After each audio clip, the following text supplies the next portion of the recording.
अस्सलाम वालेकुम टू डेरे पे यूट्यूब चैनल है यूर अब्बास खरल व्लॉग व्यूवर उम्मीद करना ठीक ठाक हो सो खैर खरीद नाल सो साढ़े चैनल को लाइक सब्सक्राइब कर गिनो हर आने वाली वीडियो थोड़े तक पहुँचती रहे।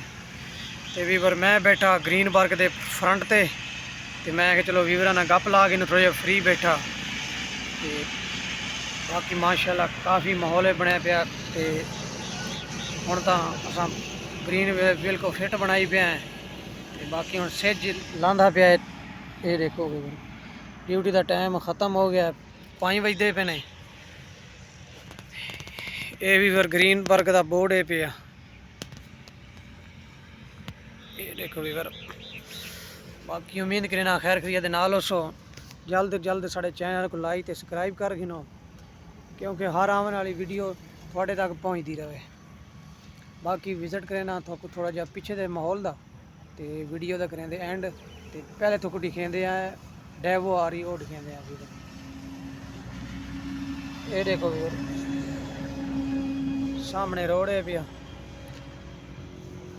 तो थोक दिखेंदे हैं जो ग्रीन पार्क पत्थर पर लिखा है। ये देखो भी ये पिछे का माहौल है पिया भी फिर। बाकी साढ़े चैनल को लाइक ते सब्सक्राइब की हो थोड़ियां मुहब्बतां दे नाल साढ़ा चैनल अगे ते थी सी। बाकी भी और ये देखो ये बहुत तरह की गड्डी जा रही है। एक बहुत तरह की वो खलती काला वीगो डाला। बाकी वो मेहमान बैठे हैं। बाकी तुसी व्यूवर थोड़ी मेरी पिछलियां वीडियो डिठियां सन पता नहीं थोड़ा अच्छी लगदियां या नहीं लगदियां व्यूवर।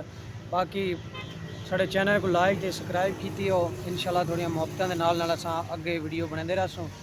तो व्यूवर कमाल मुहब्बतां थोड़ियां। तो बाकी लव यू हो गया सारे।